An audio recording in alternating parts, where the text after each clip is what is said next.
Já vou compartilhar a tela.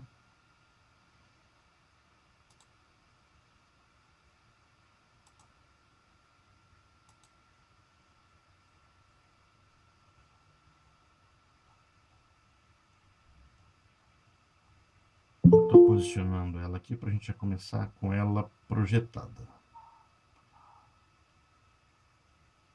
Ok. Minimizo.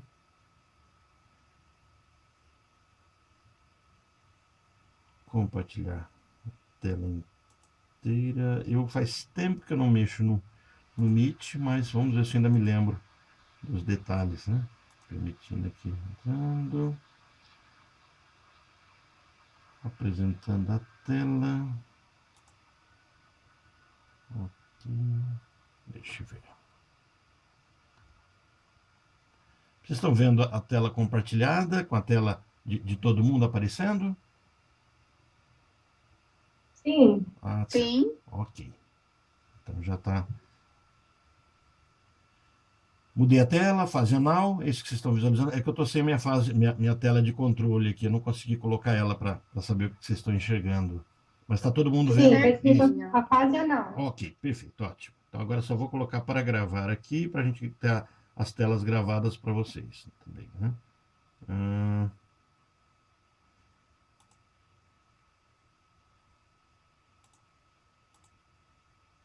Pronto, começamos a gravar, aceitando.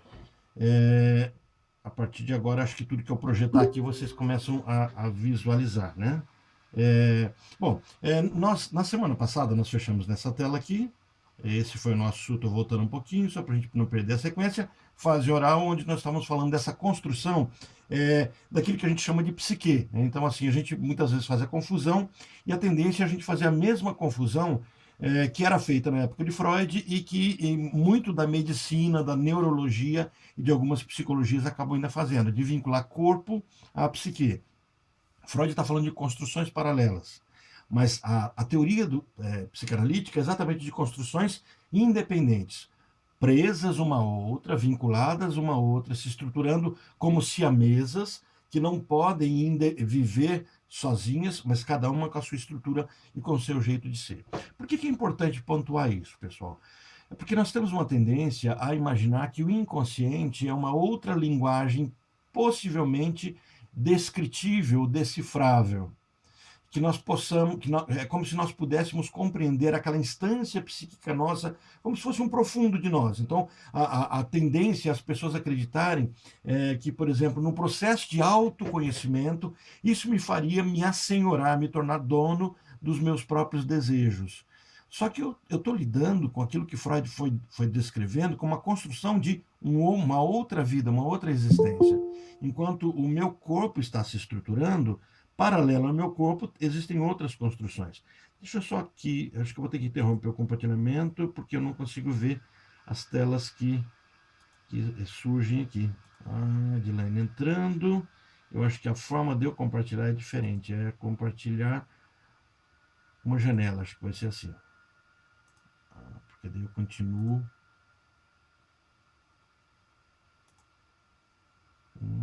Voltou para vocês a questão fase oral? Vocês estão conseguindo visualizar? Sim? Mas Não, não, Orlando. não apareceu? Não, Não, está está. aparecendo a telinha de cada um. Então, espera um pouquinho. Deixa eu voltar para lá. É a surra do primeiro uso, né? Primeira vez que usei o Meet, eu apanhei, aprendi, passei a usar o Zoom. Agora é a vez de eu apanhar de novo, né? Espera um pouquinho, deixa eu minimizar essa tela. Então, apresentando uma guia do Chrome. Então, é a tela inteira mesmo, não é só uma janela, né? Então, vamos lá para a tela inteira. Acho que é essa aqui, então.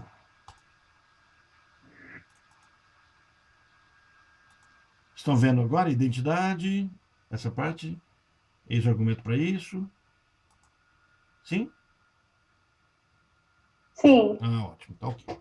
Bom, aí se eu alterar alguma coisa, vocês me falam, porque eu não tô. Minha tela de controle hoje eu não consegui colocá-la de jeito nenhum. Já tentei aqui falando com vocês, mexendo e não sei que. Deixa eu ver aqui. Apareceu uma outra mensagem para mim aqui. Deixa eu ver se eu. eu acabo logando, eu pedi para participar, ok. Deixa eu só interromper que daí eu me vejo aqui. Ok. Bom, agora eu acho que vai dar certo. Deu certo. Participar agora. O grande problema aqui é só eu cortar o meu som.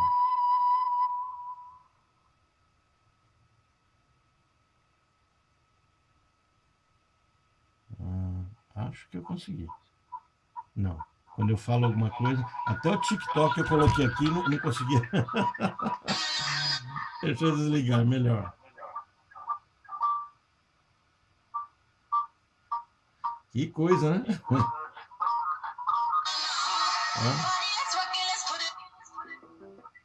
Meu Deus.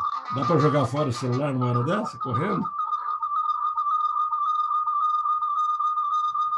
Melhor sem tela de controle. Pronto. Bom, voltamos aqui para o nosso tema, depois desse mico. Voltamos para cá. Então, nós começávamos a falar da importância que nós temos que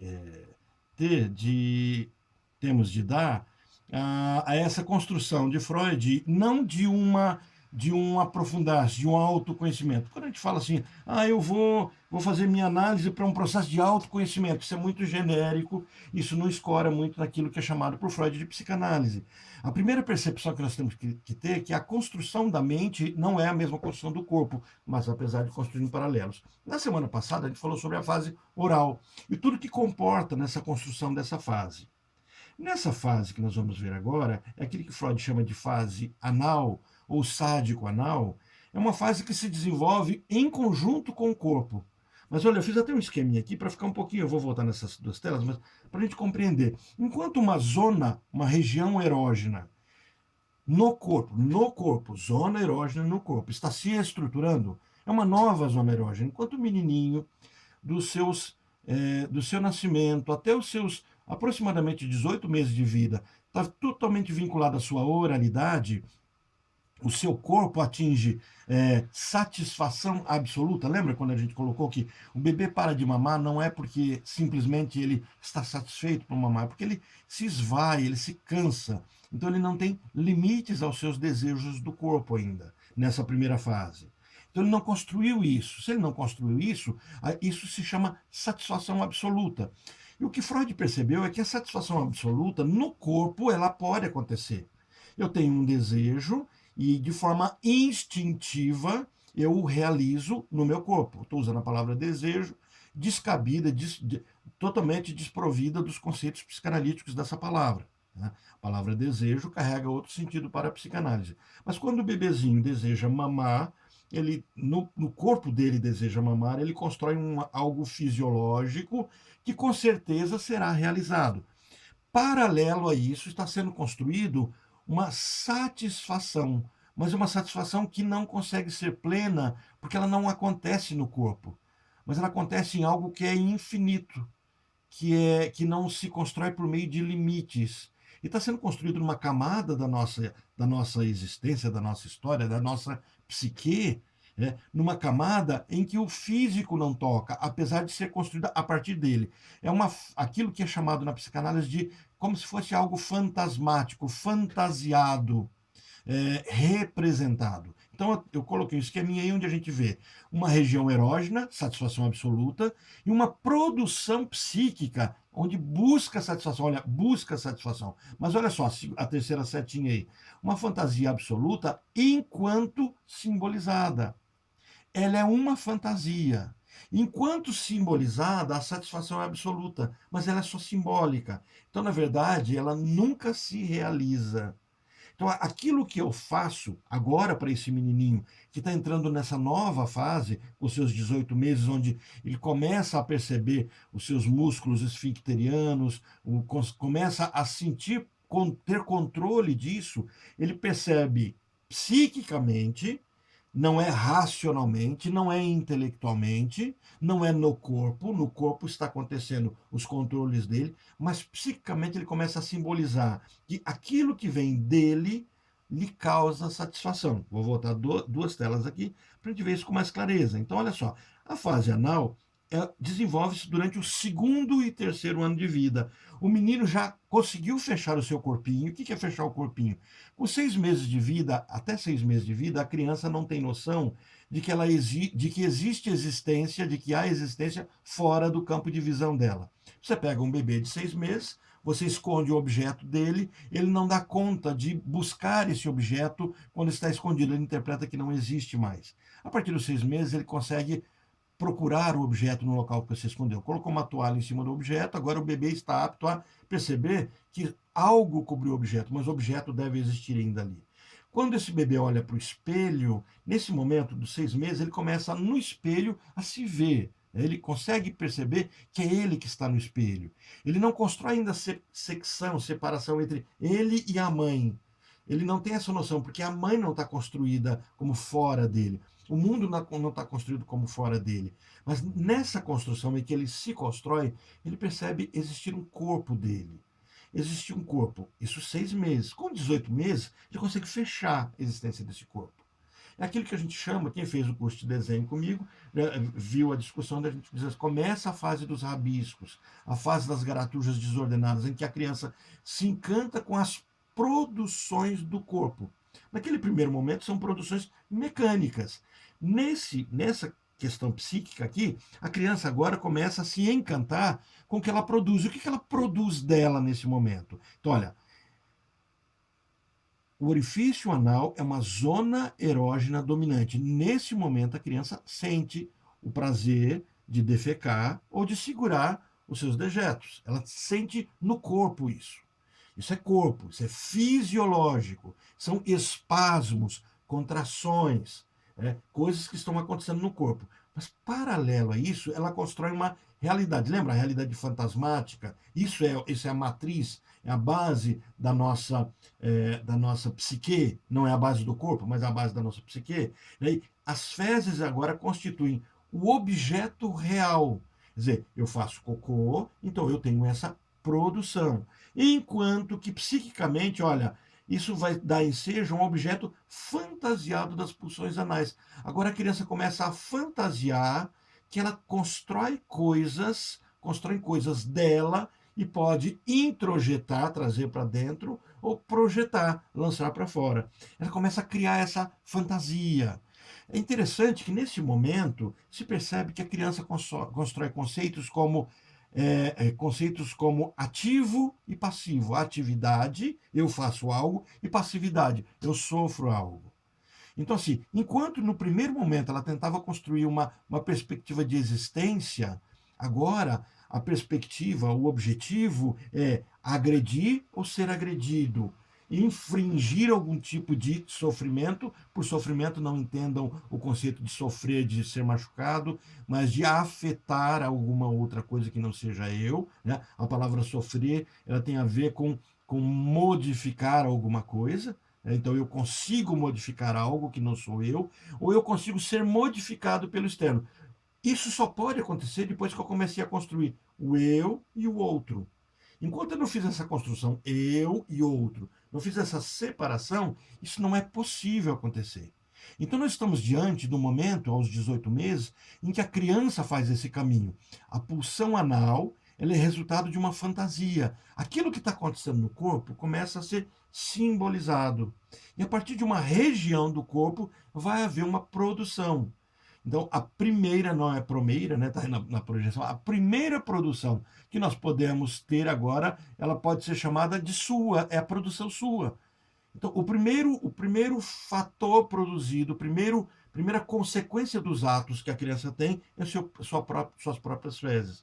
Então, ela constrói isso, né? Uma região erógena, satisfação absoluta. Uma produção psíquica, a busca dessa mesma satisfação. Então, olha, Nasio coloca assim: do mesmo modo que havíamos distinguido o prazer de comer do prazer sexual da sucção, devemos aqui separar o prazer funcional de defecar, aliviando-se de uma necessidade corporal, do prazer sexual de reter as fezes e ejetá-la bruscamente. Então, quando a psicanálise fala de fase anal, ela não está dizendo respeito a, de fato, ao cocô, às fezes, aquilo que é defecado, mas a fantasia que isso passa a carregar. Isso é importante que a gente tenha isso muito claro, porque daqui a pouco vamos entrar numa fase que fala-se do pênis e as pessoas começam a imaginar que, de fato, a psicanálise só trabalha com esses conceitos fálicos como se fosse pênis. E, na verdade, é a representação que isso carrega. Somos pessoas simbólicas. Então, olha, avançando aqui, eu fiz uma imagenzinha para vocês compreenderem 2 círculos, né? Do lado esquerdo, o prazer de comer, mas é o prazer fisiológico de comer. É aquelas substâncias químicas que vêm de saciedade, é o ato do corpo. Esse prazer alcança satisfação. Eu estou com fome, eu me sento numa churrascaria, eu agora adulto. A matriz é eu criança. Mas eu, adulto, me sento numa churrascaria com fome, começo a comer, é um rodízio, eu vou comendo, e chega um ponto que, ainda que me seja permitido comer, eu digo assim: chega, basta. Por quê? Eu estou satisfeito. E aí nós comemos até nos satisfazermos. Algumas pessoas poderão brincar assim, mas e quando eu estou de regime? Eu como até eu satisfazer alguma coisa, ainda que seja a minha sanha, meu desejo de não comer. Talvez o meu desejo a ser realizado ele é de não comer. Eu vou satisfazê-lo. Existe uma satisfação no corpo que é dado. Isso é corpo. E como é que isso é construído em paralelo à minha mente? Olha, o prazer de sugar, que era o que acontecia com o bebê, o ato da mente, agora é um prazer, era uma satisfação buscada, nunca alcançada. Uma força representacional. Agora eu não tenho mais o prazer de sugar, eu não tenho o prazer de comer, eu tenho o prazer de sugar. Isso na fase oral. Olha como é que eu transfiro isso para a fase anal agora. O prazer de defecar, ele é um ato do corpo. O bebê sente alívio, ele está ali sentindo a cólicazinha dele, ele percebe que quando ele põe para fora, aquilo alivia o corpo dele. Então ele alcança uma satisfação física. Paralelo a isso, ele está construindo no mundo psíquico dele o prazer de reter e de ejetar. Então ele começa no ato da mente dele, a fazer uma satisfação buscada, mas nunca concluída, porque ela não é atualizada, ela não se torna ato, ela fica ad eternum, para sempre, nunca alcançada, mas ela carrega de uma força representacional. Esse é o combustível que a gente vai chamar de pulsional, libidinal, o prazer de viver e de fazer as coisas. Agora a criança tentando resolver simbolicamente algo, fantasiamente, de forma fantasiosa algo, nunca consegue resolver. Por quê? Porque não existe um objeto real para aquilo. Se não existe um objeto real, eu sempre desejo fazê-lo. É isso que vai dar matriz para Freud dizer que as nossas pulsões, diferentes dos nossos instintos, elas nunca cessam. Elas sempre estão sendo construídas, elas nunca vão cessar. Certo? Então, eu tenho aqui essa comparação que acaba sendo feita. O prazer de defecar como um ato fisiológico e o prazer de controlar como um ato psíquico. Isso constrói uma matriz. Isso me monta um jeito psíquico de ser, não é o jeito físico. É importante ter isso em mente, porque no futuro vai ter um texto de Freud em que vai se fazer a seguinte pergunta: as pessoas que buscam algum tipo de prazer sexual ligado ao ânus, ou pessoas homoafetivas, ou até heteroafetivas que buscam algum prazer anal, elas é resquício dessa fase? E Freud vai dizer: não, não é resquício. Por quê? Porque aqui há um desapregamento, uma desvinculação do fisiológico e do psíquico. Então, quando nós ficamos tentando buscar no corpo as imagens psíquicas, nós erramos na percepção de que, apesar de terem surgido no mesmo momento, cada uma estruturou uma parte do corpo, uma do corpo físico, outra do corpo psíquico. Isso significa que alguém que é fixado oralmente necessariamente não é um alcoólatra, necessariamente não é alguém que precisa fumar. Não há vínculo, pode até acontecer, por uma questão do simbolismo que isso carrega. Mas o corpo em si perde essa figura. O ato fisiológico gera um ato psíquico, mas o ato psíquico constrói uma fantasia. E agora nós estamos presos à fantasia e não mais ao ato psíquico gerado a partir do corpo, mas a fantasia que foi gerada a partir dele. Então, nessa fase, eu gero a fantasia de controlar e ser controlado. Então, o que vai acontecer? Pessoas que, adultas, precisam ter controle das coisas e o tempo todo elas possivelmente estão usando uma ferramenta, uma fantasia construída nessa época. É ruim isso? Não, é uma ferramenta construída nessa época. Falo, nossa, Orlando, mas foi construída com 2 anos, 3 anos de idade. Todas as nossas ferramentas foram construídas até os 9, 10 anos de idade. Então a gente não tem que se espantar com isso. Né? São ferramentas primitivas, mas que vão dar o nosso jeito de ser para o resto da nossa vida. Então, olha, a atividade fisiológica de ejetar e de reter vai construir uma fantasia psíquica de atividade de expulsar, ejetar e de reter. Então eu vou ter aquilo que eu vou chamar de atividade, o ato de ejetar, e de passividade. Eu só troquei as figuras ali, os escritos, né? Estão em lugares invertidos. E, na verdade, eu teria que essa atividade que é entre parênteses. Então, o ato de ejetar constrói a minha atividade. O meu ato de reter constrói a minha passividade. Eu interfiro e me permito ser interferido. Eu construo essa fantasia. Essa construção fantasiosa vai me criar um jeito de ser. Olha, a excitação sexual da mucosa anal é provocada, antes de mais nada, por um ritmo particular do esfíncter anal. Quando ele se contrai para reter e se dilata para evacuar. Isso está acontecendo no corpinho da criança. Ela está aprendendo isso no corpo dela. Isso vai refletir no jeito de lidar com a vida dela. Então, originalmente, isso é Freud falando, tá? Já não é Nasio, é uma citação dele. Originalmente, conhecemos apenas objetos sexuais. A psicanálise nos mostra que as pessoas a quem acreditamos apenas respeitar e estimar podem, para o nosso inconsciente, continuar a ser objetos sexuais. Naquele primeiro momento, esse menininho, essa menininha, todo o vínculo dela com o mundo era construído a partir de objetos sexuais. Bom, o que Freud quer dizer por objetos sexuais? Objetos que me trazem prazer ou desprazer. Objetos com os quais eu posso controlar ou por eles ser controlados. Agora eu adulto, no meu vínculo com os meus pais, no meu vínculo com colegas, com amigos, com família, o ato de eu controlar o ser controlado, o que me constrói essa ponte, esse vínculo, são vínculos sexuais.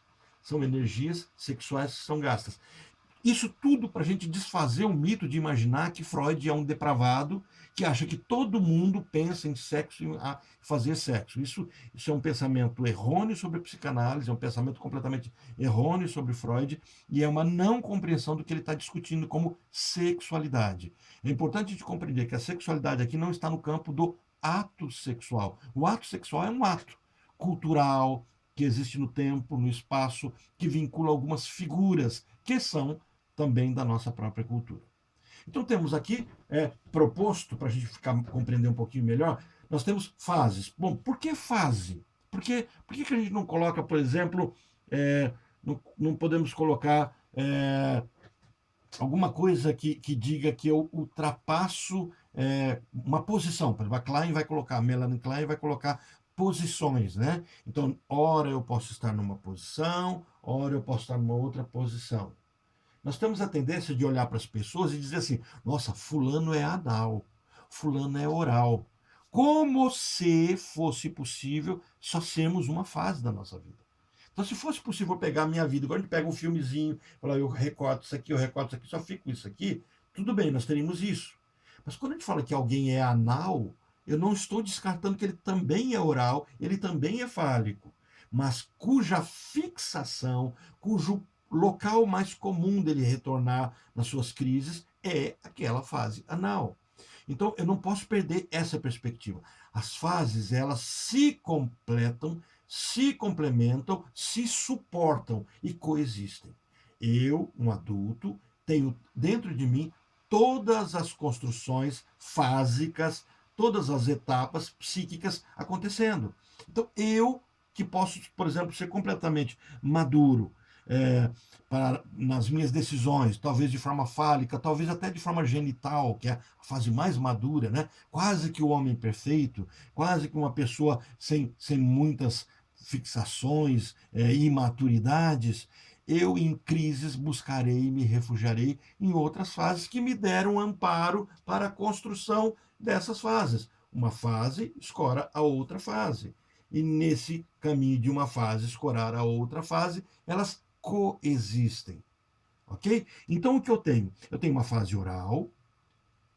Quando? Começa ao zero, quando eu nasço, até os meus 18 meses. Há uma discussão muito grande sobre se essa fase oral deve ser dividida de 0 a 3, de 3 a 6 e de 6 a 18. De 0 a 3, aquilo que a gente chama de fase anobjetal, ou a fase do eu pele, fase em que o bebê ainda não constrói de forma alguma o outro, não enxerga o outro, e por isso é uma fase autoerótica. Por que autoerótica? Ele não se constrói de forma narcísica ainda. Aos 3 meses o narcisismo começa a surgir, e nesse surgimento narcisista eu tenho a construção agora de uma fase, primeira fase oral, de 3 meses a 6 meses, e uma segunda fase oral de 6 meses a 18 meses. Depois eu tenho uma fase anal, que surge aos 18 meses, perto dos 2 anos de idade, e caminhará até o início do que a gente chama de Édipo, que é os meus 5 anos de idade. É cravada essa idade? Não é cravado. Por que não é cravado? É fácil de explicar, é super simples. Basta a gente entender que biologicamente ninguém cresce igual. Ninguém cresce igual. Bom, por isso que eu preciso entender que enquanto o meu corpo está amadurecendo, a minha psique está amadurecendo. Se o meu corpo para de amadurecer, a minha psique também para de amadurecer. Se o meu corpo demora a amadurecer, a minha psique também demorará a amadurecer. Os dois estão vinculados um ao outro. Por quê? Porque é o meu corpo que abrirá as janelas para que a minha psique comece a apreender e compreender o mundo. É por isso que uma criança que com 2, 3 meses de vida, se ela desencadeia um fenômenozinho simples, né, que a gente depois neurologicamente vai chamar de autismo, a psique dela começa a ficar comprometida. É por isso que se uma criança perto dos seus 2, 3 anos de vida desencadeia esse mesmo fenômeno, a psique dela fica comprometida. Por quê? Porque existe uma estruturação acontecendo. Se o corpo trava, se o corpo bloqueia, essa estruturação para. Bom, quando é que a criança começa a ter foco sobre o controle das coisas, controlar o músculo, ficar de pé, pegar as coisas, controlar as coisas, controlar o tempo, controlar o pai, controlar a mãe, né? Chega uma visita em casa, a criança vai para o banheiro, como é que ela controla a mãe? Mãe, fiz cocô. Aí a mãe tem que correr lá para limpar. Como é que ela percebe que ela está controlando as coisas? Começa aos 18 meses. E quando é que isso para? Quando uma nova fase agora carrega uma sensibilidade, lembra? Zonas erógenas.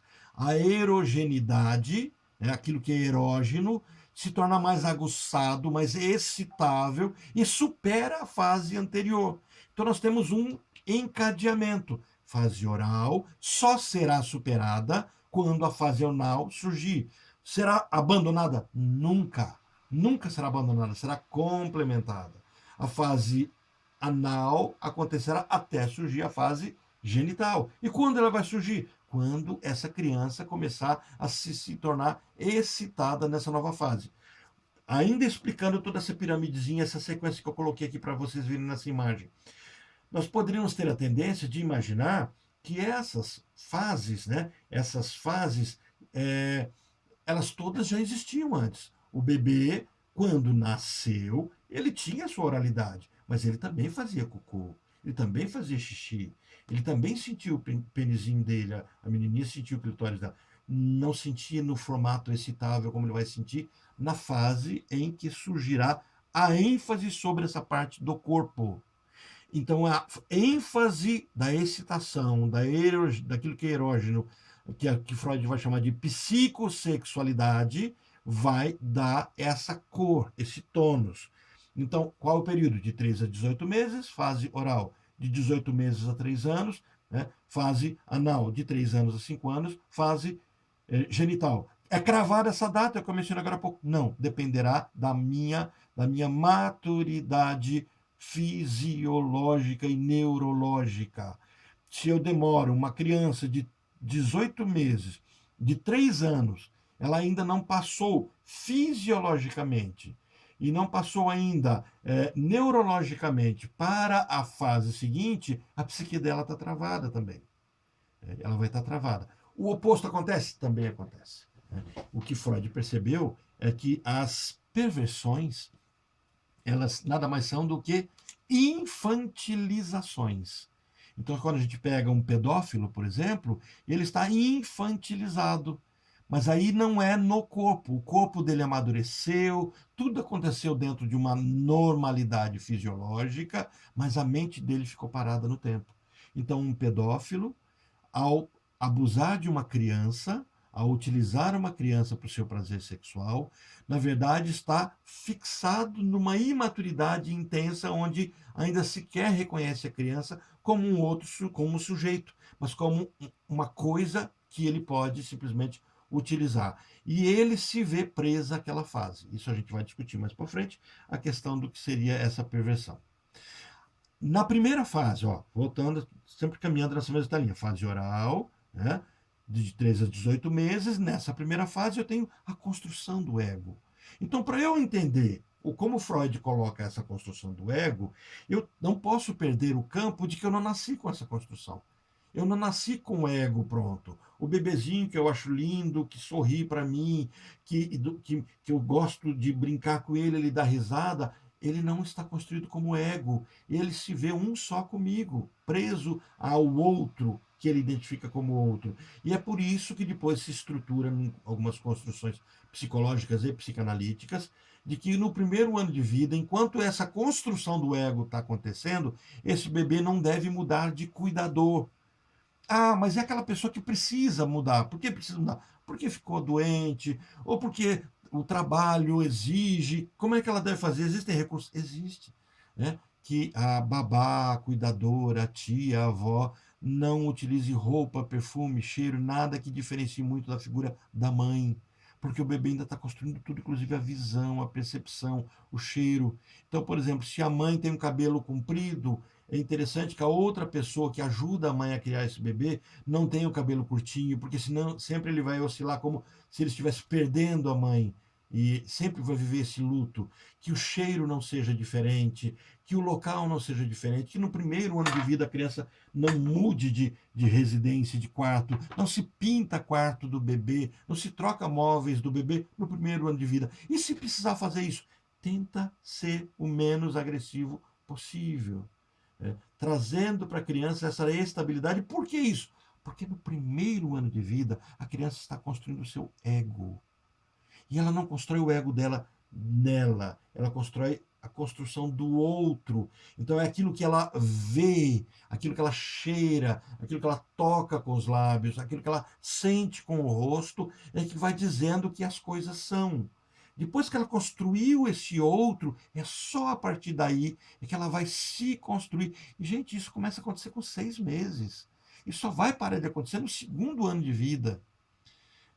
Isso é a fase oral, é que a gente já viu bastante. Agora, começa a construir uma nova situação que a gente vai chamar de construção de identidade, em que esse menino começa a se desprender do corpo do outro e perceber, opa, eu sou alguém.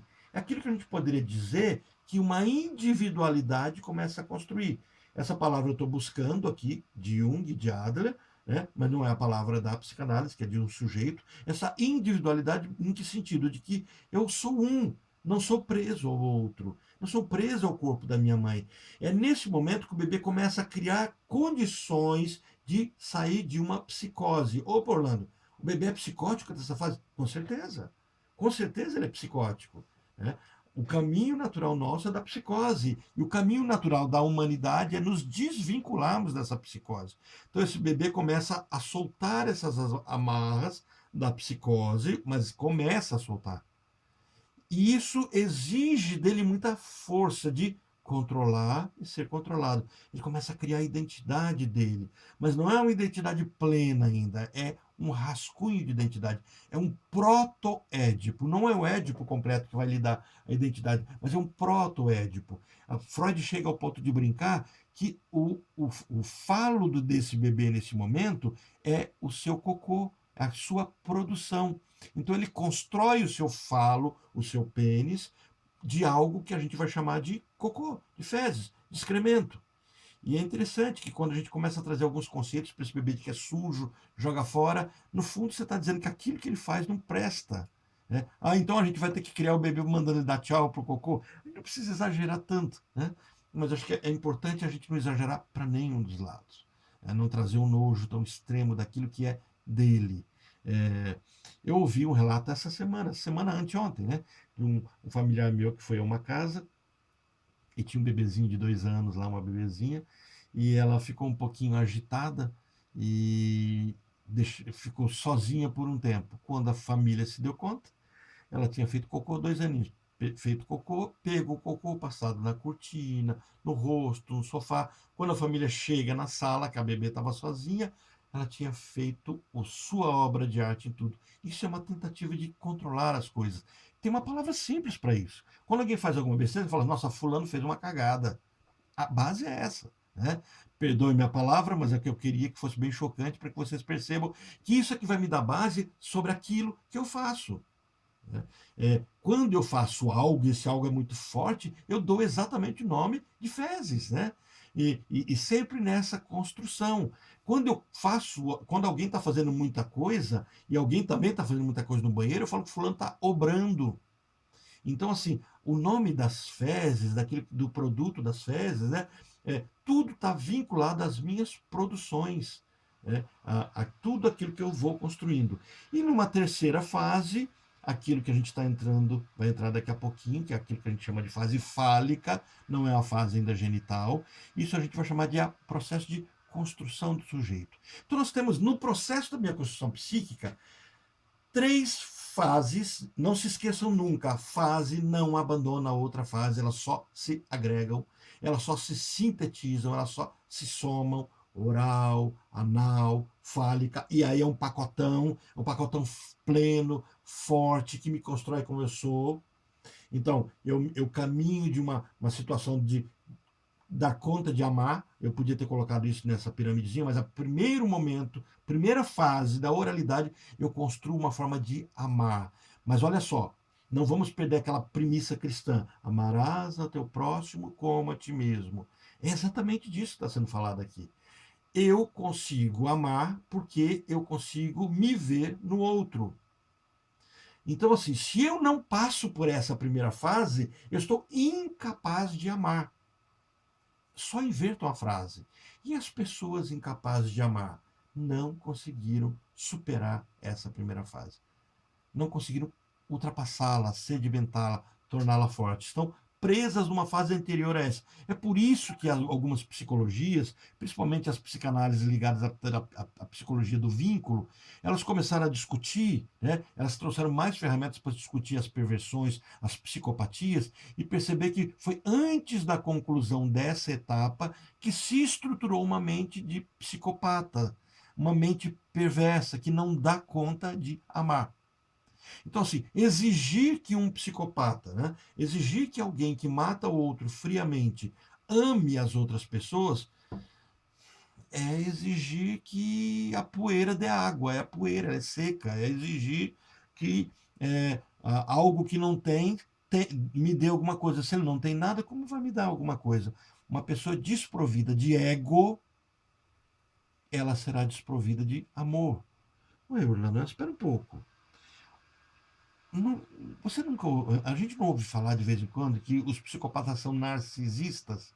Pois é, o narcisismo primário, bem básico, ele não dá conta de construir o outro como o outro, mas ele constrói o outro como ele mesmo e fica preso ali.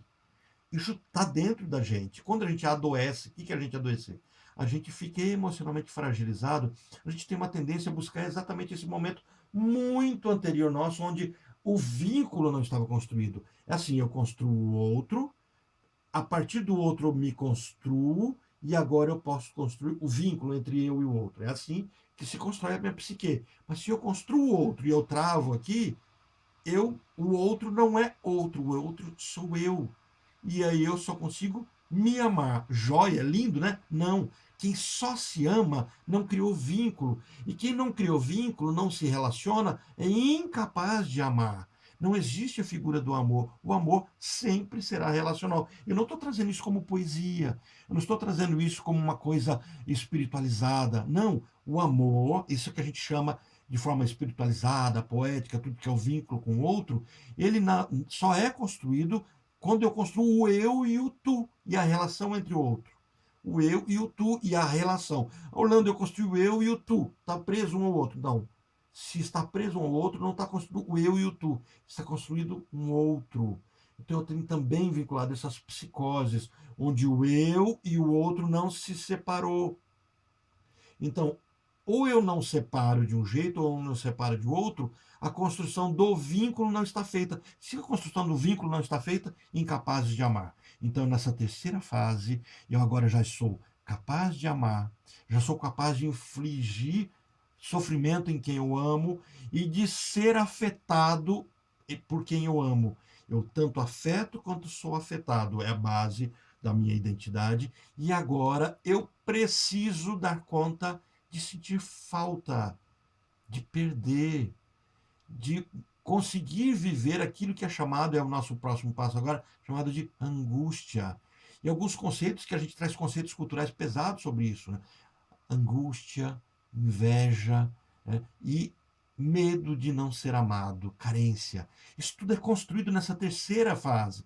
Isso é a matriz de todo o sofrimento, todos os medos e problemas da humanidade. Então nós temos um grupo que não tem nada disso, desses problemas, porque são incapazes de amar. E nós temos um grupo que sofre por conta disso. Temos os que têm patologias e temos os que têm psicopatologias, que vão ser o campo das psicopatias. Temos as patologias e as psicopatias. Então, uma construção de identidade acontece, um processo de autonomia acontece e a construção do meu desejo. Olha que palavra tão gostosa de falar e terrível de se compreender. Desejo. O desejo para a psicanálise nada mais é do que a falta. Só existe desejo naquilo que me falta. Curioso que isso está na filosofia. Eu estava numa outra turma, e uma colega de uma outra turma estava lendo exatamente Platão.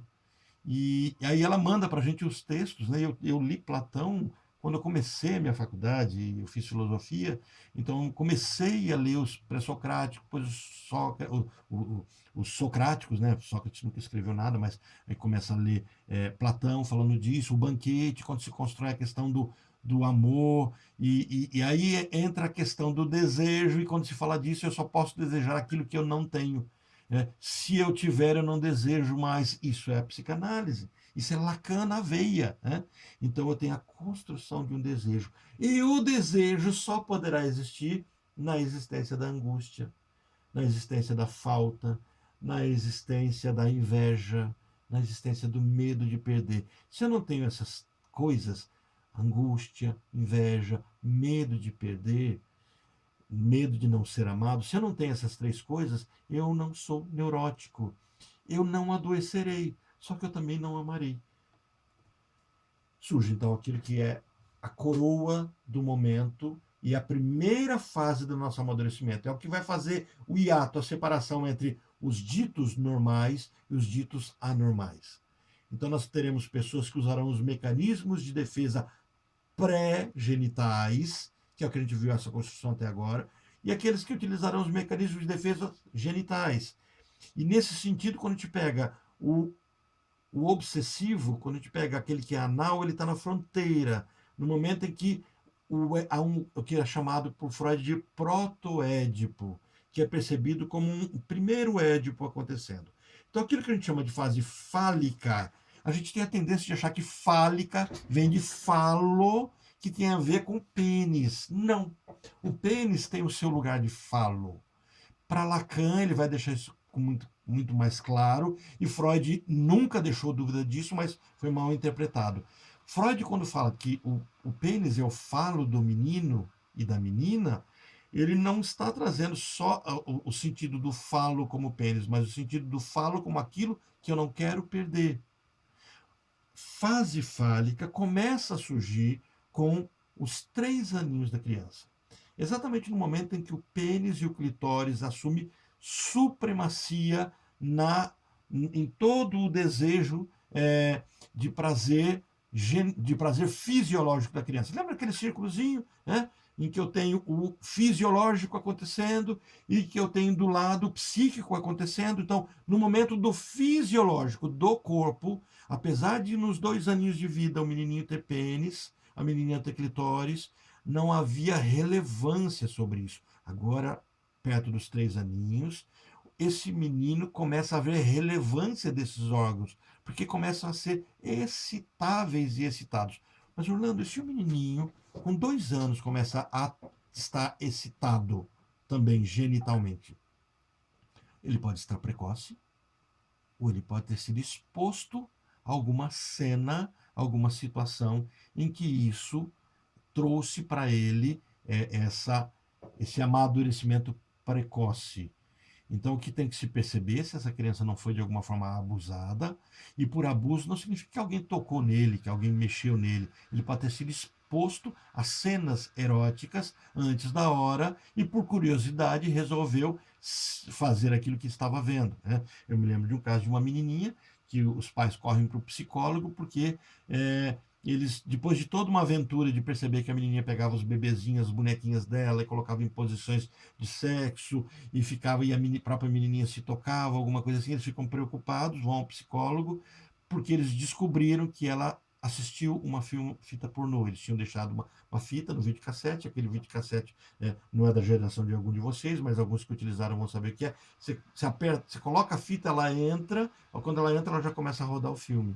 E os pais tinham esquecido uma fita dessa, fizeram isso, e esse bebezinho começa a ver, essa menininha de 2 aninhos começa a ver aquela cena, e ela está fantasiando, está brincando. O corpo dela não está pedindo isso dela, mas ela está no processo de imitar o outro. E aí os pais ficam preocupados, e a orientação do psicólogo é simplesmente evite falar do assunto, deixe a natureza acontecer, traga outras dinâmicas para ela, ela vai se esquecer isso. E ela se esqueceu disso. Freud conta uma história sobre isso. Fala da história de 2 meninas que brincam numa casa. Né? Uma de uma família muito tradicional e outra de uma família pobre, que os pais não têm muito tempo para ficar trazendo muitos valores, cobrar muitos valores morais, porque eles têm que trabalhar para viver. Resultado, as brincadeiras infantis dessa menina que não teve tanta exigência, elas não assumem tanto o processo de culpa, não machucam tanto ela. Enquanto que a outra menina que foi criada no meio de tantos pudores, aquele mesmo ato, para ela traz um peso enorme. Né? Então, essa é a matriz e a base para essa percepção. Então, a fase fálica, ela precede o estado final do desenvolvimento sexual, isto é, a organização genital definitiva. Se nós colocássemos em termos de corpo, só em termos de corpo, nós temos 3 fases: oral, anal, genital, em termos de corpo. O problema é que a fase genital ela é dividida em fase fálica, latência e genital. Então, no momento em que os órgãos genitais têm relevância, a primeira impressão da criança não é se satisfazer dos seus genitais, como foi feito com a questão do ânus, como foi feito com a questão da oralidade. É a preocupação de manter. E o simbólico que surge a partir disso. Surge aqui o que a psicanálise vai chamar de castração. A criança não é castrada. Ela passa a ter noção de que a castração existe. Aquilo que já surgia como ameaça, agora elas têm noção de que é possível acontecer. Nós temos nessa formação psíquica, a formação do meu ego, a formação agora do superego e essa construção, então, daquilo que é chamado de sujeito. Né? O que muda de uma fase para outra nisso? Dominância da zona erógena. Isso é o que vai mudar. Então, no curso da fase fálica, o órgão genital masculino, o pênis, desempenha um papel dominante. Só isso. Mas qual é a diferença dele para a fase genital? É o que está em jogo. Nesse momento, não está em jogo ter ou não ter o prazer do pênis, mas manter seu objeto prazeroso ou perdê-lo? Porque existe um status quo, um local criado para a criança que é estar junto da mãe, seu objeto de desejo, seja menino, seja menina, os dois vinculados à figura materna, os dois vinculados ao colo, ao seio, os dois vinculados ao controle sobre a mãe. A mãe tem que ser a mãe biológica, são perguntas que muitas vezes são feitas. Não, é quem exerce papel de mãe. Alguém tem que exercer esse papel. Se é um homem, se é uma mulher, se é uma tia, se é uma avó, alguém exercerá papel de mãe, exercerá papel de colo. Será a pessoa onde será gerado o ego dessa criança e ela vai poder, a partir do ego gerado, trazer para si. Não é uma pessoa, mas é alguém que corresponde àquele papel. Essa criança agora terá que ver sob risco essa relação. Isso precisará acontecer. Então, uma triangulação começa a acontecer. Enquanto algo era A vinculado a B, eu e quem exerce o papel de mãe, eu vou chamar então só de mãe, eu e a mãe, enquanto esse vínculo era único, inseparável, um amor pleno, completo, ninguém me separa. Assistam Bates Motel, vocês vão ver quando o Norman Bates vai falar sobre o amor que ele tem pela mãe, ele fala com muita clareza exatamente isso. Ele diz assim, isso um homem adulto diz assim, eu não sou nada sem você, você é tudo para mim. Se você não existir, eu deixo de existir. São frases de um psicótico. Por mais que se ame a figura materna, e por mais que poeticamente, ao nos referirmos ao Dia das Mães, o simbolismo da mãe, isso está acontecendo na fantasia, é muito importante que essa criança, com 3 aninhos, ela dê conta de julgar entre ela e o outro, sabendo que manter esse relacionamento incestuoso implicará em ela não existir mais como sujeito. Ela será possuída pelo outro, e nesse momento o outro é a mãe, ou será aniquilada. Então, esse menininho e essa menininha, nesse primeiro momento, lembra, o corpo traz o genital, mas a fantasia, a psique, e a psique trabalha com fantasia, com representações, ela traz construções. Para o menininho, a construção é de que o seu precioso, o seu amado, que assistiu O Senhor dos Anéis sabe o que eu estou dizendo do precioso, esse precioso anel dele, que é o seu pênis, ele é tudo para ele. E a menina também. A diferença é que o menino tem a ilusão de que seu pênis crescerá, tal como o dos adultos é maior. E ele não precisa, então o menino não pode ver um homem nu, adulto. Ele pressupõe, está tudo na fantasia. O pequeno Hans não viu o pai nu, mas ele deduziu que se o cachorro tem um pênis e o cavalo tem um pênis, e o cachorro tem um pênis pequeno porque é menor do que o cavalo, então o pai, que é maior que ele, tem um pênis maior que o dele, automaticamente é mais forte que ele. Isso é a dedução de um menininho de 4 aninhos que Freud escreveu sobre ele. Então, assim, é tudo representativo. A criança está a 1000 por hora teorizando, construindo seu mundo de fantasia. E nessa construção, ao se defrontar com a existência do outro, a visão sobre o outro, ele tem que julgar. Desafia-se outro que é mais forte que eu e eu perderei o que eu tenho, ou recuo, reconheço minha insignificância, entrego a paixão da minha vida, que é a minha mãe, para ele, e agora eu vivo a fantasia de ter essa mãe. Então, no curso da fase fálica, o órgão genital masculino, o pênis, desempenha um papel predominante. Na menina, fala assim, Orlando, e a menina? Também tem pênis. Uma vez, eu li uma vez uma pessoa falando assim, o princípio do vínculo sexual é de heterossexualidade. Engano. Nem hétero e nem homo. O início é de uma bissexualidade. Menino e menina, eles não se veem com ou sem pênis. Eles vêm com um pênis que crescerá. Só isso. Na menina, o clitóris é considerado, segundo Freud, um atributo fálico, fonte de excitação. Por quê? Porque não é o que eu vejo, mas é o que eu sinto. E a menininha sente. Ela sente o pênis dela, que é o clitóris. À semelhança das outras fases, o objeto real serve de base para o objeto fálico. O objeto real serve de base para o fálico, para aquilo que é fantasiado. Aqui o pênis e clitóris são apenas suportes concretos e reais de um objeto fantasiado chamado falo. Então, por falo, eu tenho uma representação do que seria o pênis. Do que seria, é simbólico. Não é o pênis em si, não é o pênis real, né? Mas aquilo que está montado. Então, eu tenho esse esqueminha aqui para facilitar um pouquinho a compreensão de vocês. De uma região erógena, corpo, eu tenho genital. E de uma produção psíquica, eu tenho uma discussão. Ter o outro. Falo tem a ver com ter ou não ter. Ter o outro ou ter a mim mesmo. Eu não posso ter as duas coisas. Uma fantasia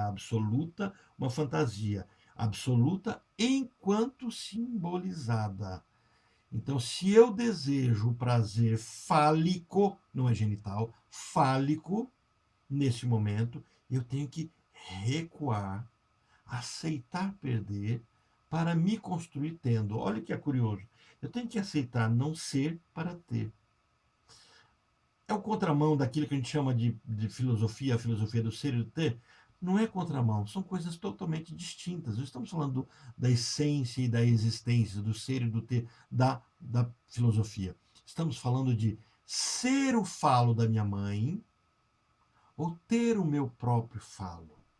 E nesse momento, o menino neurótico, a menina neurótica, aceita perder o outro, e isso é exatamente o que vai nos conferir maturidade erógena, maturidade psíquica de construirmos o nosso próprio eu como um eu que falta.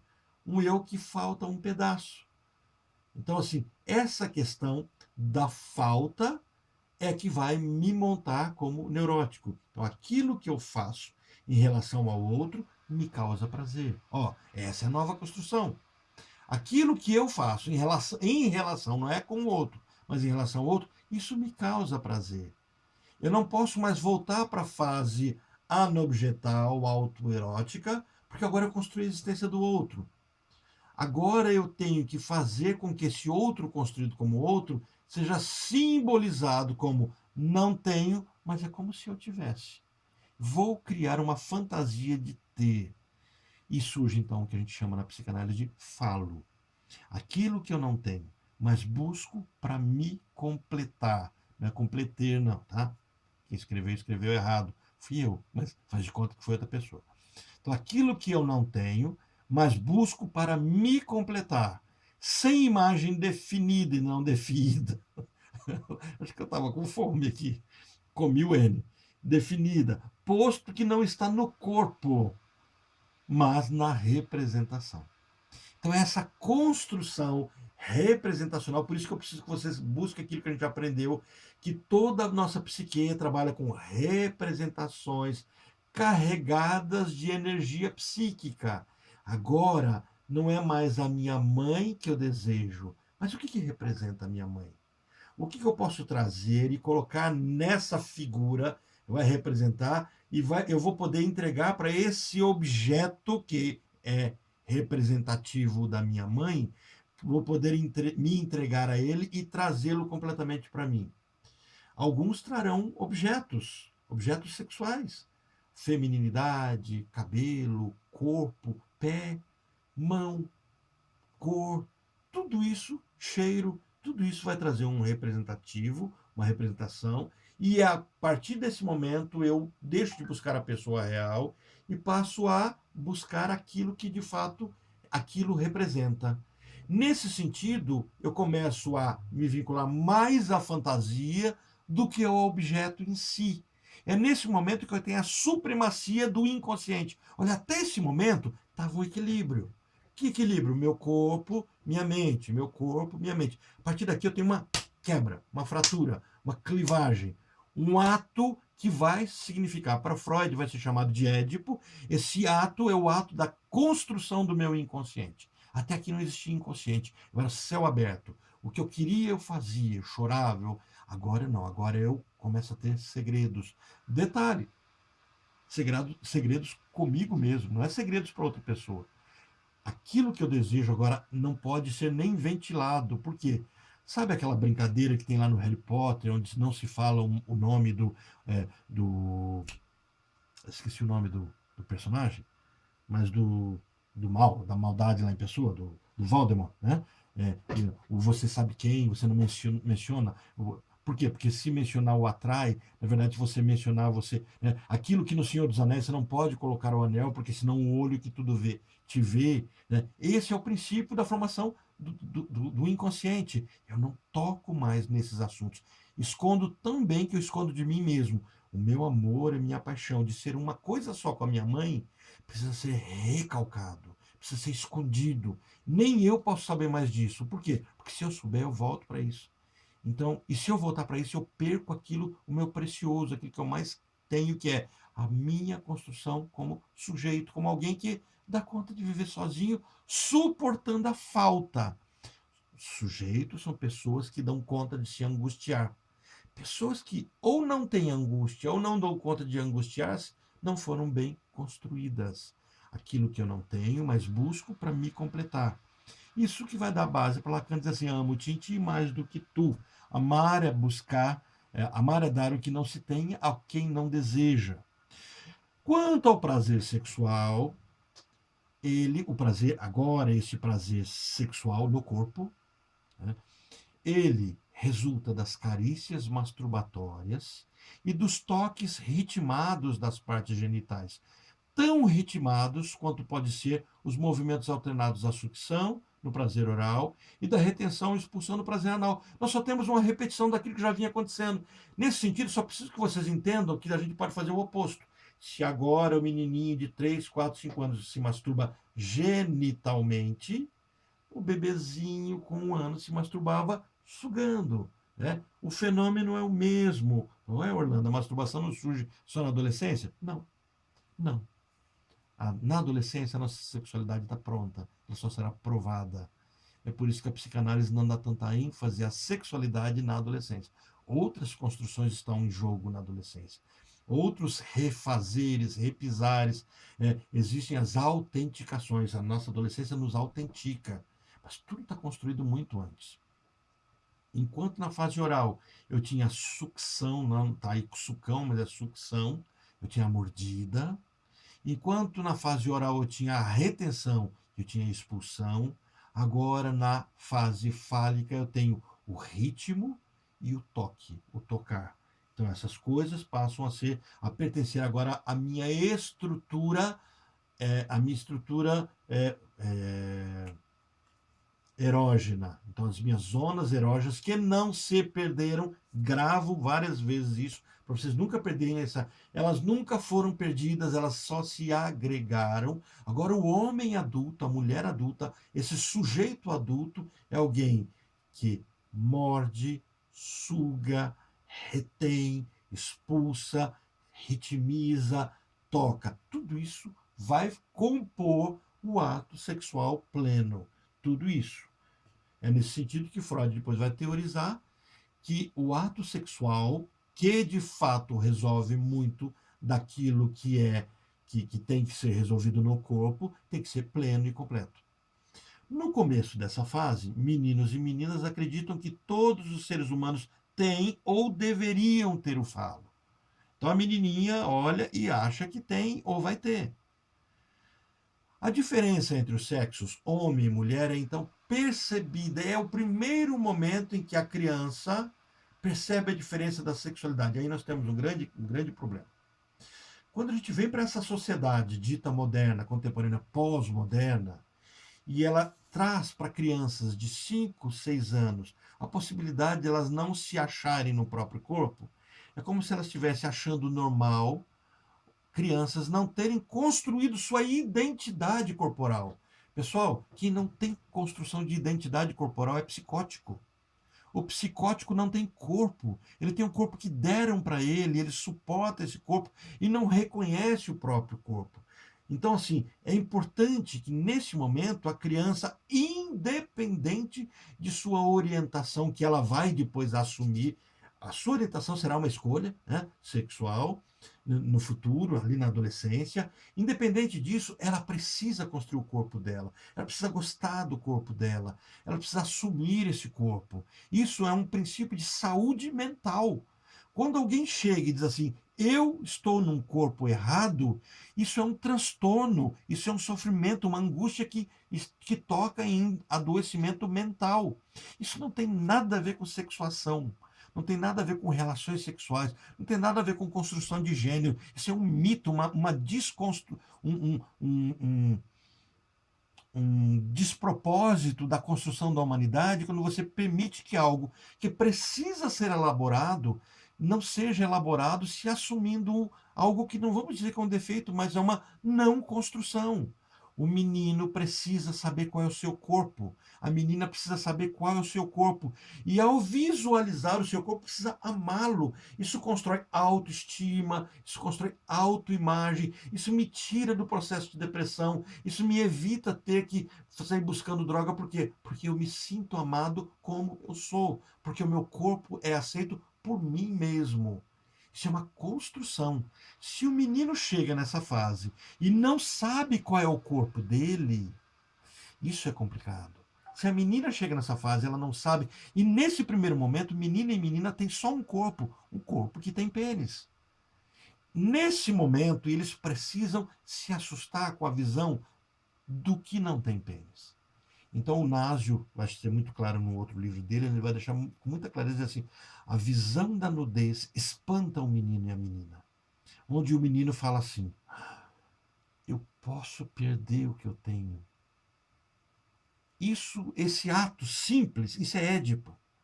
Esse ato simples faz o menino recuar e não enfrentar, ele elabora o Édipo, ele constrói inconsciente. E ao fazer isso, ele se torna lúcido. Não lúcido, consciente do sua paixão pela mãe, mas lúcido e consciente do amor por si mesmo. Olha, primeiro eu construo o vínculo, construo o amor, agora eu me amo, eu gosto de mim. E por gostar de mim, eu abro mão do outro. Percebe esse amadurecimento? Isso precisa acontecer. Isso é narcisismo? Não. Narcisismo é eu voltar para dentro de mim, não reconhecendo a existência do outro. Aí eu não me separo do outro, porque eu trago o outro para dentro de mim e me confundo, de fundir com o outro. Então o que eu tenho aqui é uma sociedade que traz valores desconstruídos e começa a ver seus jovens e seus adultos adoecerem. E percebendo que isso poderia ser resolvido na primeira infância. Então eu tenho aqui, e a menina passa por um outro caminho, a gente vai ver também. Olha, todos têm falo, menino e menina, todos têm pênis. O falo é percebido como um erógeno, que produz uma fantasia. Só se ele existir, ele produz a fantasia. A fantasia de ter, e de ter grande, e de ter de alguma forma relevante mais do que o do outro. E isso vai trazer algumas imagens para o homem no sentido de competição, de querer ser mais que o outro, de atos de competição que vão dar condições dele no mercado de trabalho, na vida sexual, em tudo ele se tornar masculino. E a menina vai seguir o mesmo caminho também. Então tem um esqueminha para ficar mais claro um pouco. Da menina a gente vai acabar conversando mais na semana que vem com muita mais clareza. Né? E por que Freud recusa o título de complexo de Electra, que é proposto por Jung, ele diz não, é apenas o invertido. Né? Então temos aí uma região erógena, genital, temos um prazer no corpo, que é o pênis, para o homem e para a menina o clitóris, e os dois são falo, são pênis, e o tocar meu corpo me traz prazer. Olha, o tocar o meu corpo e não o tocar o corpo do outro.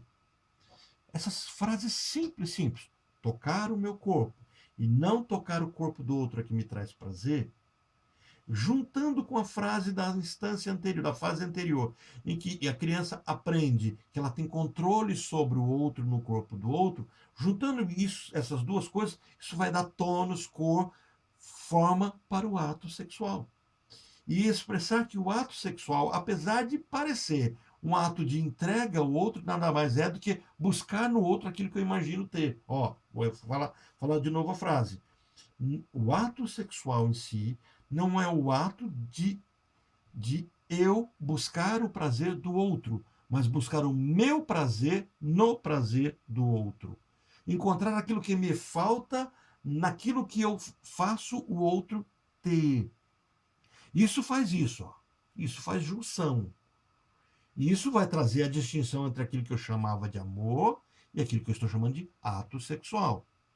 Tem uma fala do Jô Soares, do Gikovac, onde isso é muito, muito interessante. Quando o Jô Soares diz assim, que o ato mais pleno de doação que ele entendia era o ato do orgasmo. E o Gikovac fala assim, engano seu, é o ato mais egoísta do ser humano, porque naquele momento o outro pode morrer, desde que você fique vivo por mais uns minutinhos.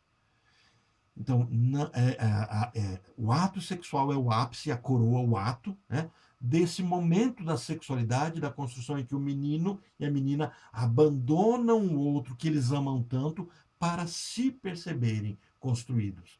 Percebem que a poesia, aquela coisa linda de ato, homens, como é que é? Homens fazem sexo, mulheres fazem amor, são construções lindas de se falar, mas longe da nossa realidade de fato. Então, o que a gente precisa frisar dentro disso? A sexualidade, ela antecede a construção da minha identidade. Porque agora, na fase fálica e latência, em que a minha identidade, que depois eu posso chamar de identidade de gênero ou não, né? Isso é uma outra discussão. Agora que isso está acontecendo. Afetar qualquer coisa nesse processo, corre-se o risco de trazer um grande problema. Uma grande solução, mas um grande problema.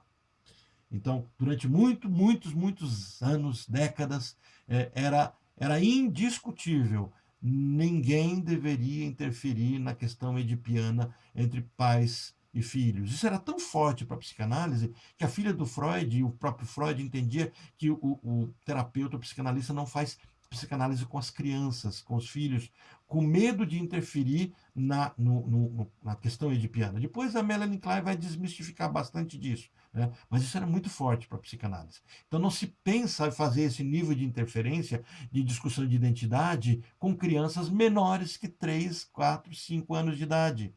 Isso é uma discussão tão pesada que há muitos teóricos que discutem a relevância e a necessidade de que crianças estudem antes dos seus 5 anos de idade.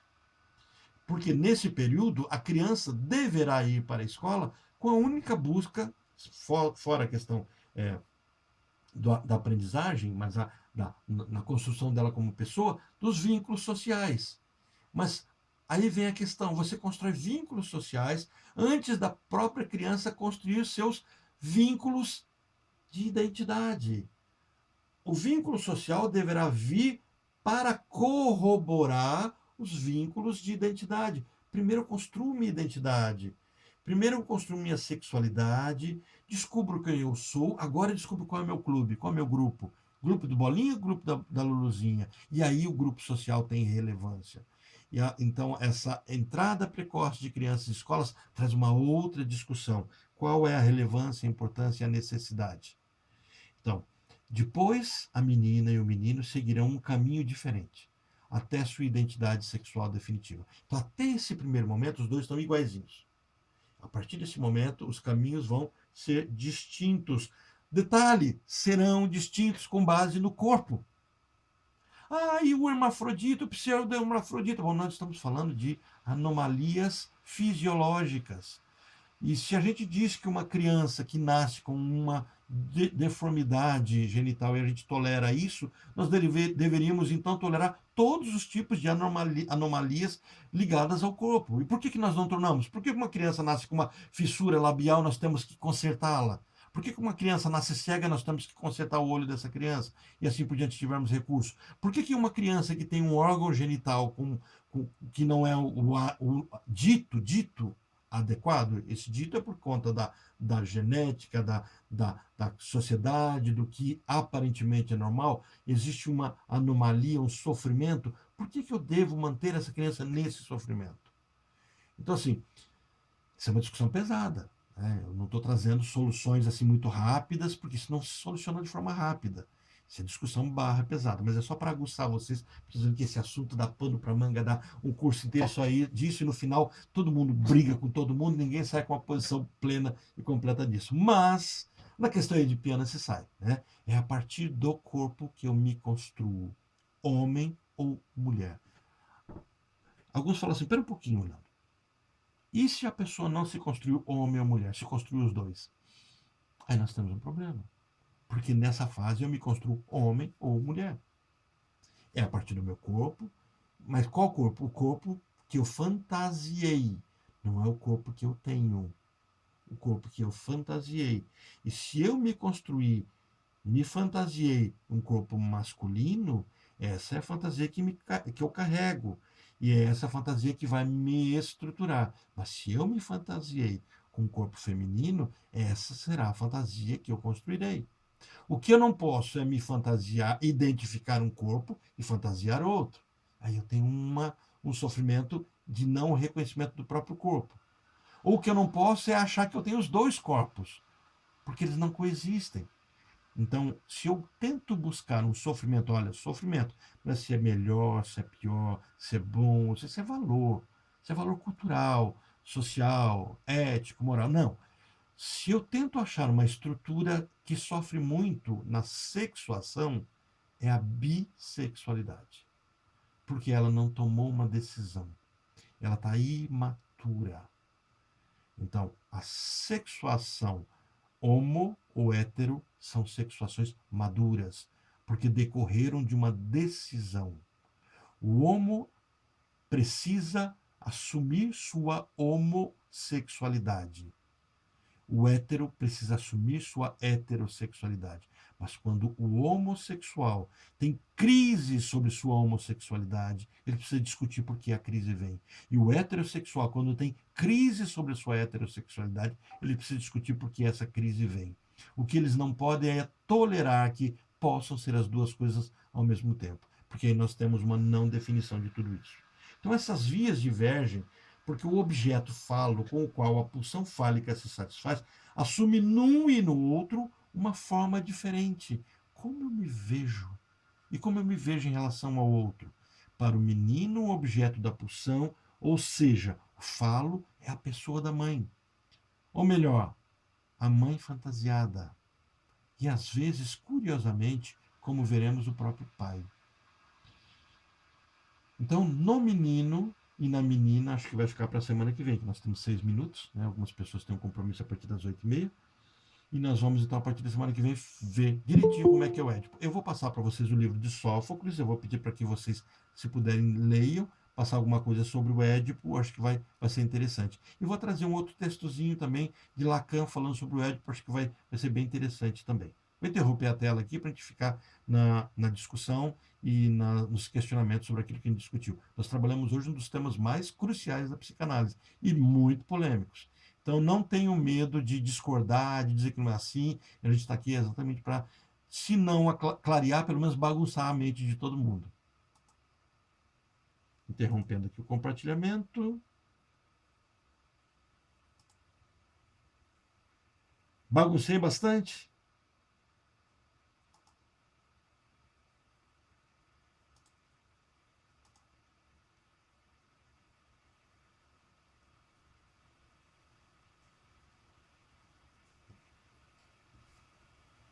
Questionamentos, falas, discussões. Nós temos aí 5 minutinhos, pessoal.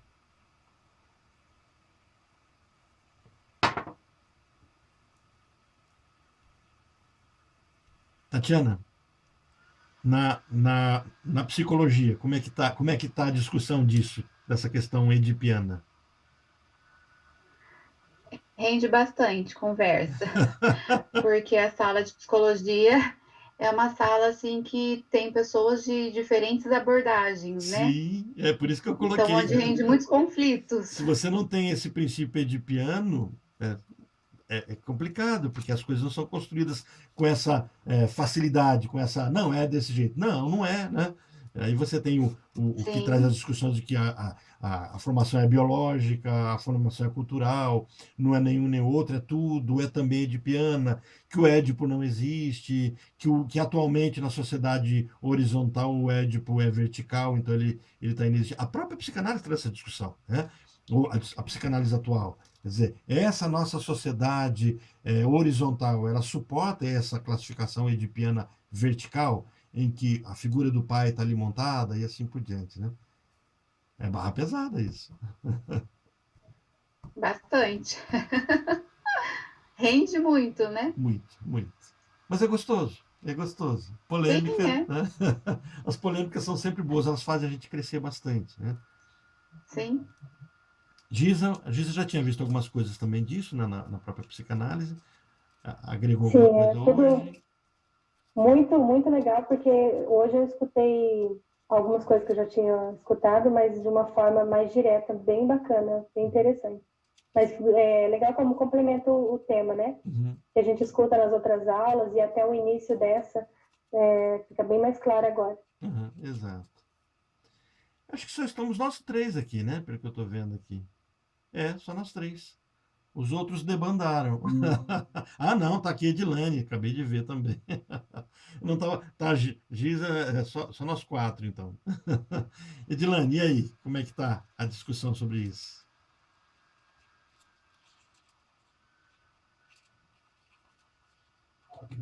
Então, tá interessante, Orlando. Eu tô gostando bastante, aprendendo muito também. Tem hora que eu fico meio confusa, perdida, mas eu acho que é normal isso É normal, acontecer, é né? normal. Então, Uhum. vai estar bacana. Ah, não, então tá ótimo. Gente, Orlando, sim? eu queria, assim, até ver a sua opinião dentro disso tudo, nesse contexto, é, a situação seguinte, que a gente tem bastante agora, de menina que tá com a menina que é menino, que tá com a menina que quis virar menino, que Uhum. aí quis se tornar mãe. Aí a criança vai nascer disso tudo, mas a Uhum. criança foi gerada por uma outra, tá no ventre da menina, que é menino, que quis ser Uhum. menino. Então, a questão Dentro é, sim, disso a tudo. questão é como a criança lida com isso quando ela passar por essa fase, seria isso? Isso, porque assim, ela foi gerada, ela está sendo gerada dentro de um ventre de uma mulher, Uhum. mas que não se assume mulher. Uhum. Pela sociedade, ela assume o papel de menino. Sim. Que aí o marido é uma menina que Uhum. quis ser um menino. Então, isso, na verdade, no Édipo não vai afetar em nada. Por que não vai afetar em nada? A gente vai estar trabalhando com crianças que estão construindo. É por isso que é importante a gente entender essa representação que é construída.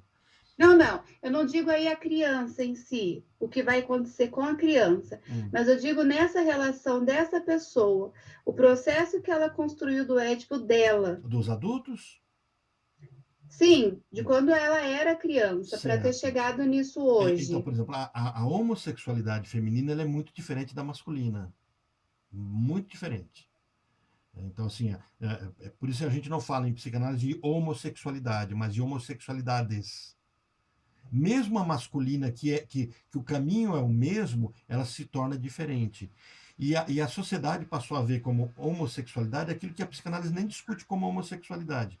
Então, por exemplo, até dentro de um agravante, de um quadro parecido com esse que você está falando. Por exemplo, eu me lembro quando eu estava fazendo minha especialização, nós trabalhamos um caso de um rapaz que fez cirurgia para se tornar mulher, né, mudança de sexo, e tomando hormônio, tudo. Então, como o caminho invertido da Tami, né? A Tami, mulher se tornando homem. Então, ele, homem, se tornou mulher, colocou seio, tomou hormônio, todo esse caminho.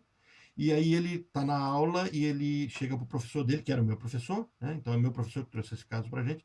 Ele chega e fala: Olha, eu queria que você me isentasse de fazer o estágio e tal, porque eu estou nessa fase de transformação e aí isso afeta um pouco o meu casamento. E aí, nesse momento, esse professor pergunta assim: Ah, você é casado? Sou. E como é que o seu marido, olha como é que ele colocou, como é que o seu marido lida com essa mudança de sexo? Aí, esse rapaz, que estava virando mulher, fala para ele assim: Você acha que eu sou gay? Eu falei assim: Você está fazendo a cirurgia para tirar o pênis, está tomando hormônio para ter seio, está mudando todo o corpo. Você não casou com um homem? Ele falou: Claro que não. A mulher dele era uma mulher. O caso ali não era de homossexualidade, era de psicose. A frase dele é assim: esse corpo não é meu. Então, o problema é que a sociedade acaba confundindo, porque como nós somos pessoas sexuadas, esse psicótico ou essa pessoa em dúvida do próprio corpo, ela constrói outras coisas. Então, a gente tem aí uma sopa, sabe, sopa de letrinhas? Tanto é que o LGBTT virou sopa de letrinhas. Aí colocou lá o queer para poder já jogar tudo num pacote só, né, da dúvida. Quer dizer, você tem discussão de gêneros e inúmeros gêneros, se a gente caminhar nisso. Então, assim, a psicanálise ela simplifica a sexualidade, colocando a sexualidade no campo da sexualidade. E só que ela coloca que essas outras psicoses que vão acontecendo paralela alteram a nossa forma de sexualidade. Por exemplo, esse caso que você coloca de uma mulher que se assume homem e depois passa a ser mulher para gerar um bebê, depois volta a ser homem, a grande questão é em que sentido a sexualidade, a homoafetividade dela surgiu. Porque você está me mencionando homoafetividade e necessariamente não homossexualidade. E todo mundo coloca num pacote só.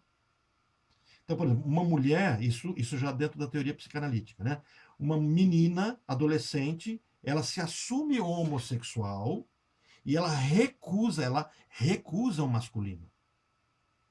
E a recusa é tão forte que ela se masculiniza. Então, essa mulher dificilmente cederá o corpo para se tornar mãe. Porque isso para ela é um ultraje. Ela aceitará que a outra parceira dela se torne mãe. Mas ela não. Ela é completamente masculinizada e tem horror ao masculino. Porque o problema dela é com o pai. Então, ela é decepcionada com a figura do pai. Então, essa decepção acontece na adolescência. Por exemplo, eu já tive alguns pacientes, irmãos de pacientes, assim, não era o paciente, mas depois tomando ciência da irmã, né, por exemplo, dessa minha paciente, ela diz assim, quando ela me mostra, essa aqui é minha irmã, eu olhei toda tatuada, masculina, cabeça raspada, e agredindo o pai, e eu perguntei assim, como é que é o relacionamento dela com o seu pai? Eu falei assim, nossa, os dois são terríveis, um odeia o outro tal. E aí, essa é a base dessa homossexualidade feminina. Diferente de uma mulher que se estrutura feminina, e em determinado momento da sua história resolve se tornar, por ser homoafetiva, vincular-se sexualmente a outras mulheres. E em determinado ponto da vida resolve voltar a ser hétero. Então, essa é a homossexualidade feminina. Isso não acontece na masculina. Na masculina, você tem a bissexualidade acontecendo, que é algo não resolvido, que tem a ver com processos histéricos, e você tem a homossexualidade, onde o rapaz se recusa a casar. Então, nesse campo da psicanálise, homens não se casam com outros homens. Eles assumem parceiros, porque já são casados com a própria mãe. Mas isso tudo dentro da psique. Então, é uma construção bem, né? No curso de psicanálise, a gente tem um módulo só disso. A turminha da quarta-feira está pertinho de entrar nessas discussões, que é bem interessante, bem complexo, né? A psicanálise ela não é muito dividida nisso, ela tem uma perspectiva boa sobre isso.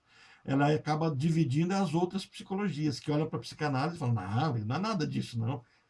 Mas aí a gente vê que a argumentação é bem interessante. Porque para a psicanálise, psicótico não é só quem fica louco. Se eu não tenho um corpo, eu sou psicótico. Se eu duvido do meu próprio corpo, da minha própria identidade, eu estou no campo da psicose. Se eu não tenho opinião própria, se eu modulo, hoje eu sou homem e amanhã eu não sou homem, isso é uma psicose acontecendo. Né? Então, são outros caminhos para os mesmos termos. Não sei se eu organizei, se eu baguncei mais, mas é mais ou menos isso. Então, esse caso que você trouxe, Tati, é Tati ou Tatiana que eu chamo? Esse Tati. Tatiane, quando alguém está muito bravo comigo. Então, Tati, essa questão toda, ela, para a psicanálise, ela é pontuada como uma nunca existência de dúvida. A pessoa já sabia o que ela era, o que ela queria ser. A menina, a gente vai ver semana que vem. A menina, ela aceita abrir mão do pênis para ser mãe. Ela troca o pênis para ser mãe.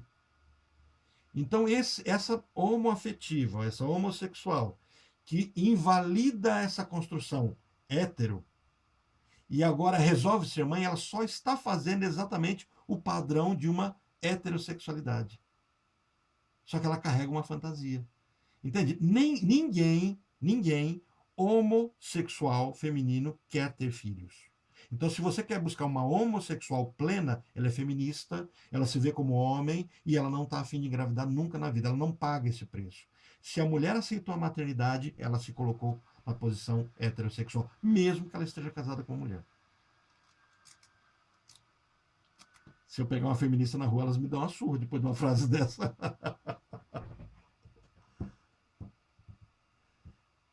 Certo? Ficou mais ou menos... Esclareceu um pouquinho, Tati? Ficou assim. Queria ouvir a sua opinião sobre Mas a isso. gente vai depois discutir isso com mais clareza, com alguns argumentos mais, né, teóricos. Sabe? Isso aqui foi... Eu falei muito do que está construído já. É interessante de ver como isso se constrói. Edilane, Certo. Giza... Posso fechar? Fernando, Sim? não querendo prolongar muito, mas você comentou da Tami, às vezes eu fico intrigada de ver, porque a companheira dela, por exemplo, né, pelo que eu entendi agora, então é uma afetiva. Ela busca uma outra mulher, mas a aparência de um homem, Na né? verdade, Porque a Tami se na transformou verdade, em um homem, na então é verdade ela busca um confuso. homem, né? Porque É a questão. assim, se ela gosta de homem, ela procuraria um homem. Ela pegou a Tami que se transformou em um. Tá muito confuso, né? É por isso que eu não conheço a história profunda delas. Assim, olhando muito, muito, muito, assim, sendo leviano na história, né? A companheira da Tami, ela é uma homossexual tardia. É alguém que não é uma homossexual de fato. Ela pode voltar atrás em qualquer momento da história. Diferente da Tami, que é o perfil de uma psicótica. Dá a impressão que a Tami também rejeitou muito do que a mãe dela impôs, né? De ser uma mulher sensual né? E não, eu vou então ser masculino, porque eu não quero ser isso. Talvez. O vínculo parental é pesado, muito, muito pesado. Mas é muito legal essa discussão. Gente, muito obrigado pela presença de vocês. Vejo vocês então. Deixa eu tirar foto nossa para mandar pro grupo. Da outra vez eu não avisei, quase me bateram. Vamos arrumar os cabelos, né? Agora, deixa eu só ver aqui se eu consigo me incluir na foto, que nesse... deixa eu ver aqui como é que é alterar layout. Colocar com todos. Não apareci nesse layout. Deixa eu ver se no outro eu apareço. Engraçado, eu não apareço na foto. Como é que eu faço para aparecer? Agora só apareço eu. Deixa eu ver. Acho que vai ter que tirar uma só com vocês mesmos. Deixa eu ver aqui. Ei, Orlando. Sim? Orlando, Oi? escolhe mosaico. Coloquei... Então, escolhe mosaico aí no alterar layout. Então, eu coloquei mosaico. Ó, alterar layout, mosaico. Só que aí eu não fico, não apareço nele. Por quê? Eu não sei. Eu tô no cantinho só. Então, quando eu vejo a minha tela, é que eu tô no cantinho. Mas vamos assim. Pelo menos, eu vou tirar foto. Só vou printar. 1, 2 e... Pronto. Foi. Depois eu vou descobrindo. Gente, muito obrigado. Eu mando material para vocês sobre o nosso tema para a semana que vem, que aí é barra pesada.